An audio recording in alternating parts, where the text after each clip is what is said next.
First of all, thank you very much for being full house. So I'll go in English. So if you still didn't get the translation, in case you need it, please go ahead. So guys, I'll start with a very important topic, and I'll start with a personal story. So my story is, I became the CEO of Delivery Club in 2019, and in my first year, I grew the business, with some new strategies, some small tricks. Marketplace was booming, and we grew the business like very, very fast in very, very short time. And but at one point, I understood that growing the business without growing the service, growing the technology, growing the data science, growing the satisfaction of the customers is not gonna give us the long-term growth. And that was the year 2019, 2020. And I came to the point like, oh my God, like we are going in the wrong direction. And I decided at that point that we have to switch our focus from becoming a first-generation marketplace company to a second-generation operations and logistics company. And when I was convinced about it, like I am, and I was very fast about it, I went to my leadership team and I said, we're becoming a logistics company. Otherwise, we're not going to survive. We have to go down to the, from 55-minute delivery time to 30 minutes. We have to be, unit economy efficient. We need to make profit. We need to do all that, but it will all come with being an operations technology company. And you know what happened after? My team did not like it.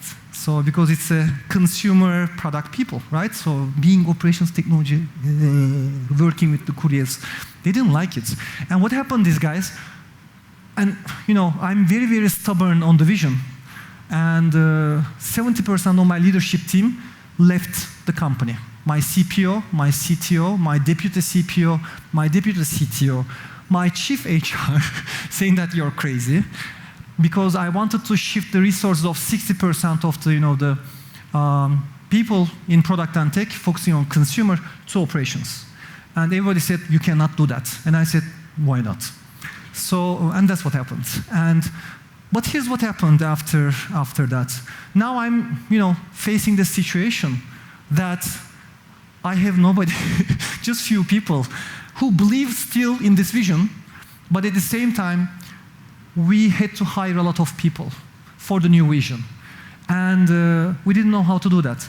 And one thing, all my career is full of failures, but I recover fast from failures. And one thing I really did during this period was, I was free because I lost all my team. So now I can hire whoever I want. I don't have to deal with this prima donna CPO, prima donna CTO, and prima donna data people. Yeah, so we don't have to do that. So, but I didn't know, because I never defined myself as a CEO, I defined myself as a student. So I decided to just go read about it. How do you hire people? After 16, 17 years of business and experience, I said, I don't know how to hire people because I need to learn this again. So I started from scratch, and all I'm going to teach you here, all I'm going to tell you here is this method that we have been applying for the last 5 years. It's working, believe me, I will show you the results. Okay? That's what I'm going to try to do that in the next 26 minutes. So the story is very simple. We start hiring the right people because we applied the right technology, the right methodology. We read the right books. Everybody read the books. And as a result of this, we turned on Delivery Club business. At one point, delivery time went to 27 minutes. Restaurant business became profitable. Market share went to 75. We were rocking. And the story, Yandex bought us, right? And now I have these A-players. What to do with them? Okay, we went to Magnet. So that's the story, guys. So, and we have been doing that, and now we have been hiring A-players for the last 2.5 years. I'll show you the results. So I've probably, done a lot of things in my career. I'm in boards. I own my business. I'm a co-founder of our family business and so on and so on. I'm not going to go over that. You don't need that. But what you need is, I made all the mistakes. And I learned how to hire people after 16 years in career, not in first year. So you're lucky. So, hopefully you are younger and you're going to learn faster. So do this, and I guarantee you the results. So this is familiar to you because I think the room is almost full, okay? So, and I think this is familiar. So you know this, right? So we have a bunch of very capricious, product and tech talent. They are all young generation, right? And now, even their skill set is not enough because we need to now do it with AI, and good luck finding talent for AI. Like, who is gonna do that? Good luck. The existing product managers are useless already, okay? If we are talking about skill set or experience-based hiring. They have zero experience. So, you see the presentations, like, this is just starting. So, tight candidate market, business pressure. Like, everything is changing. We were just getting e-com started. We were just getting online in the companies. And now, we have to do AI. So you understand the business pressure is huge and you're always late. And that is very, very job hopping. And what happens? All the top managers say, we need to go in the online direction. And what happens? We need to hire. And then the business case is done. And then the budgets come, right? And then after the budgets come, what happens next? Let's go hire. And what do? You hire the first breeding people in the streets. And then and by the way, they are capricious and they don't come. And what happens is, compensations, everything inflates. It's a typical supply-demand case. This is what we are facing. So in the last 2.5 years, we applied techniques and methodologies, and we hired A-players to Magnet, a retail company. We're not an AI company, okay? And the Magnet OMNI does not exist. So that's the first message that I have for all of you. You are anybody, it doesn't matter. No strategy decision, no budget decision, no decision pays out better than hiring the right people. Think about it. How much time do you spend for hiring people? It's the best ROI. You cannot know it all. You cannot attend all the conferences. You cannot, memorize all the Alpha Bank CTO presentation. You cannot copy it all, right? So you cannot have all the budget. You will not know everything. You need to have the top talent. And top talent is very important. So that's why we call them the A players, okay? And who are the A players? Not everybody is an A player. Like, A player is the person, they are distinguished themselves in 3 things. This is what they do. First, these people have internal motivation. They are achievers, okay? And how do you know them? Because they perform. They deliver their results. Even if you badly manage them, they deliver results. They are visible, okay? So, and their results are visible. 2, exceptional leadership. This leadership is not about leading thousands of people. Situational leadership. What they do, they engage. They solve problems. They are not toxic. They are can-do attitude people. They are positive. They have emotional intelligence. No, they are good people. They are good characters. Exceptional leadership. High potential. What is high potential? What's high potential? How do you define a potential? You define a potential. You close your eyes. You think about that person. Can you imagine him 3 levels above being CTO or CPO of the company one day? You cannot see this. He doesn't have potential. That's potential. But technically speaking, what is potential? Ability to learn. Ability to learn is the most important ability that you should seek in people. Why? Because nobody is born with AI skills. Nobody born is, think about it. 10 years ago, who was a product manager? Which training did we get for product management? Which training did you get for product management? 0. It's a whole job that just happened by itself. That's true. And now product management training is even useless. It's changing again. This is where we are. So that's why you need A players. Now, easy to say. Why companies cannot hire A players? Why we don't have talent density in the companies? Why there are a bunch of B players? Why do we hire so many people and then we don't get the results? Why? Very simple. The hiring process sucks. Hiring process sucks. And typically what you will say, HR sucks. Because you make the biggest mistake.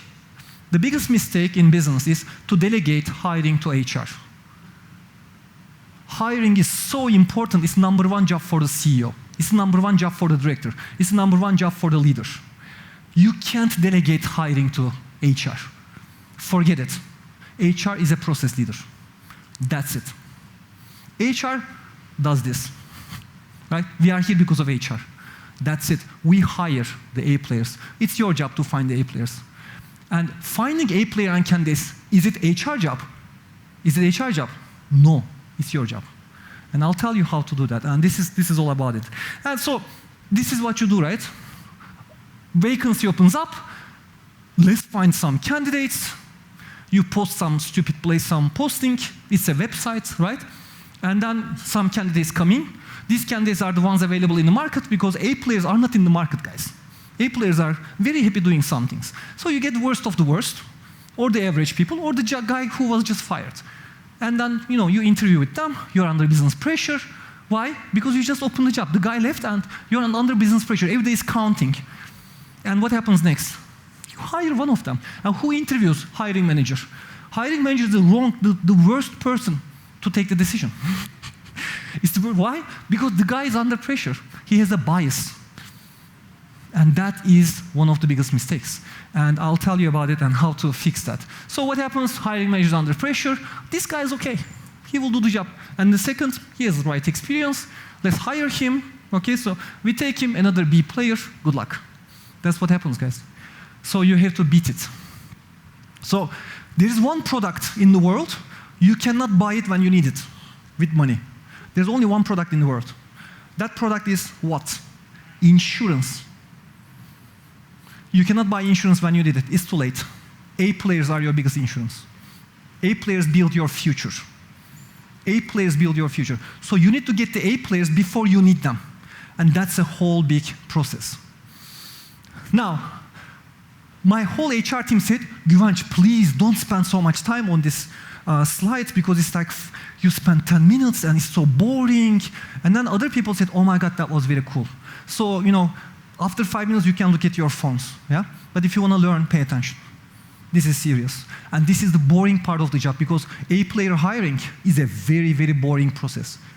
Very boring process. But the process bloody works, okay? So just follow me, okay? It starts with the following. You need to have a mission. A players do not come to the salary, guys. The A players want to grow. They want to have a mission. Salary, they will get anywhere. First, you need to have a mission. What's your mission? Okay, so that's number one. You need to do something cool, something useful for the people. They need to see a story in you. Doesn't matter if it is Magnet or the most advanced big tech company. They need to see a mission. There needs to be a mission. Because A players, they live with a purpose. Okay, and you need to give them a purpose. 2, top talent identification. How do you identify top talent? In the market. You identify them when you don't need them. So it goes in the following way. I would like to work with the top food tech delivery people in terms of product management. You know what we do? We go to the market and say, who's the best guy in the market?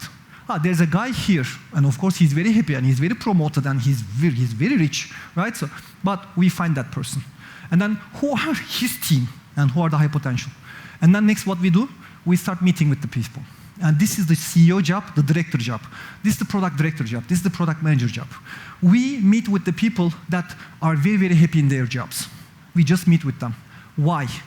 You need to identify them before you need them. Because they are not going to be available. I'm not going to change. He's the top A player in this particular. And by the way, I have a great guy doing that job. I still meet that guy. That's how you develop your pipeline. That's the pipeline. Okay, that's number one. So what does that mean? It means you need to spend time for it. So how do you spend time for it? Breakfast, dinners. And by the way, your team also needs to take out A players to the dinners because you cannot do it all. And then in this case, you have to pay for the expense, for the wine and the breakfast and everything. You know how many HRs don't spend money for that or they don't pay for this? We went to HR, we say, you know what? Your job, pay for all the wine because we're going to drink a lot of wine with a lot of A players. That's what we do, okay? So do you know how much time I spent on identifying A players? 5 to 10 hours a week. That's 20% of my week, one full day almost. Do you understand? But there is a huge return on investment because I can spend time in a run and change meeting, which will give me maybe this 0.2%, which is important, but this pays out better. And that's how you start building your pipeline. Third, you have a pipeline, the pipeline is developing, you're not offering jobs to anybody, you're just introducing yourself. Position opens, now you have some options. Or those people that you met, they call you. You know what they tell you? I'm about to change a job, and I'm not happy that I cannot grow because there's a great guy ahead of me. And by the way, do you have a job? Most of the A players that we get this way. Because we look at them like, yes, we will arrange something for you. Or, maybe we will replace the B player with the A player. You are as good as your last race, right? So that's why we always go with this kind of an approach. Then the process starts. I'll talk to you about the process. The secret is the following. Hiring manager is a decision maker, but there are two bar raisers in the process who are not from the line. That's very, very unique, okay? And the bar raisers, their job is to fit the candidate versus the job and say yes or no. There is no such thing in the debrief like, yes, maybe he would fit the, no such thing. Yes, no. I would hire, I would not hire. That's it. And if the bar raiser, one of the bar raisers says, no, I would not hire, we don't hire that candidate. Hiring manager cannot hire that candidate. That is the insurance policy and that, you understand how difficult it is to run this, right? Because you will find the candidate, you will run all these interviews, and then one asshole bar raiser will come and say, sorry, no. You understand the level of frustration you will get out of, and you're under business pressure. So what do? Do you push the candidate? Of course you don't push the candidate. What do? You need to put the right person from the beginning to the process. How do you put the right person to the process? You identify them in advance. That is the secret. That's the core of the A-player hiring. And you do it over and over and over again. That's why it's a very boring slide, very boring job, but it's insanely rewarding job. Then what happens? You hire an A-player, they grow, because you grow, because A-players bring business results. Your business grows. Business grows, what happens? Positions grow. And what do A-players do? They bring A-players. Yeah? They bring A-players. And that, we don't allow A-players to be arrogant. Like, he cannot be arrogant. He cannot be. He's Mikhail. He's head of DVH, head of infra. He cannot be. We are grading him every 3 months. He's a player. But every 3 months we are grading him because his job grows and maybe he will be B-rated next quarter. And we give him feedback. You're B now because you are doing a bigger job. Every 3 months he gets a feedback. A players love competition. A players always work in the result-oriented environment. I'll continue. So what happens is you deliver the results, organization grows, more A players, and then what happens? Your mission is delivered. Because your mission is not a propaganda anymore. So what happens is the number 12 goes all the way to the number 1. Because when you talk about your mission, it's a propaganda. But when you deliver on your mission, that's real legacy. And then A players will come to the legacy. And this is how the whole process works. Now, you will tell me, what about internal candidates? Internal candidates are better. I'll give you an example. Andrei Koristin, where are you? Andrei Koristin is a CPO of OMNI, right? So, and he was 2 levels below the CPO of Delivery Club, and he was actually the R&D manager for courier operations, R&D manager at that time. But he was high potential, and we identified at that time Andrei as a high potential guy. But then when the deputy CPO and CTO left, we looked at it and we said, we don't want somebody from Yandex. We want this guy. And then we took him and we double promoted him. He became CPO, I supported him. And then this became probably one of the best A-player decisions that we ever had. And then had a very, very successful run. And now he's CPO for Magnet OMNI. Internal candidates always better than external candidates. You cannot just hire people and tell them, just work here, right? You need to create a culture. So you see, everything goes together. So you have a result-oriented, very ambitious targets. You have a mission that is meaningful. You hire amazing people, amazing talented, but that's not enough. You have to give them the right culture. Product is an output of culture. Product is an output of culture. If you have bad culture, you have bad product. What drives culture? What drives culture? Do you know what drives culture? The process drives culture, not the speech. This is a speech, this is a propaganda. The process drives the culture. What is a process? A-player hiring is a process. It's boring, but it delivers. Process drives the culture. Culture drives the product. That's how you get great products. So this is just some examples. We have this FFF. When we have huge excitement about future, we call it FFF. Fucking fantastic future. So, we have this logic of forget past fast. FPF, because anybody who's acting very arrogant, I was successful in the past. Nobody gives a shit. You are as good as your last race. Who's the champion? The champion is the one who wins the last race, not the 2 races ago. And that's why, forget past fast. You are always looking at the future. You're always looking at growth. Why? A players love growth. They don't look at past. But A players sometimes get arrogant. They get lazy, right? We don't want that. So that's why this is part of our culture. We have all these cultures, and so I'm not gonna go over it. But I'll also tell you, it's not picture perfect. You will make mistakes. You will screw up big time. And then people will leave you. So when A players leave you, you have to take it very seriously. I do all A player exit interviews. And here are the 2 of them that I got recently, okay? One of them said, it's not Amazon, it's not P&G, because we copied a lot from Amazon, and we copied a lot from Procter & Gamble in terms of people management. Do you know why? Because there is no people management in big tech. It's too fast. Everybody's focused on the product and the technology, not enough focus on the people. And yes, Procter & Gamble is an old and a boring company, but they do something well. I was there for 13 years. They know how to manage talents. They know how to coach people, feedbacking people, coaching, conflict resolution, communication, presentation, stakeholder management, politics. They give you all that. So we said, why don't we take the good parts of it and leave the bad parts aside? And why don't we take the great parts of big tech and Amazon and combine it? And that's how we created. And that's exactly how Magnet OMNI was created. And then another one is we say, look, you can be a CPO, but maybe you may not always work on the last bit of the technology here, although we have a lot of new experiments and so on. But maybe from technology standpoint, it may not be cutting edge. But what we will give you is, we will turn you into a CEO. Why? We are business. We are business people. It's not tech for tech, like Andre was saying. It's not tech for tech. It's for tech for business, tech for users. And that's why this is where you can turn. And that's what the guy said, the guy who left us last week. He said hey, it was a mini MBA for me. He was with us for 5 years. And he said, it was a mini MBA for me. I came here as a CPO. I feel like a mini CEO now. That's what I learned. Our principles are in the website. You can just check it. Why principles are important? Principles are not principle until it costs you something. What does that mean? No weak links. What does it mean, no weak links? It means if a player is not performing, you fire. We fire people. Yeah, we fire fast.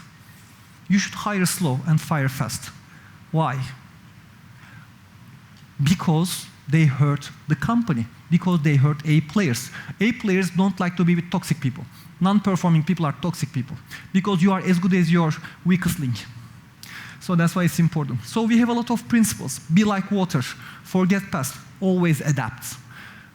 For Magnet especially, we have one more, which is making the machine work.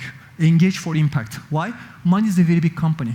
And in this company, we are not lying anybody. It's a bureaucratic company. So if you're coming with full entrepreneurial expectations, sorry, you need to have some political skills, some stakeholder skills. And if you don't like it, don't come. But we can teach you.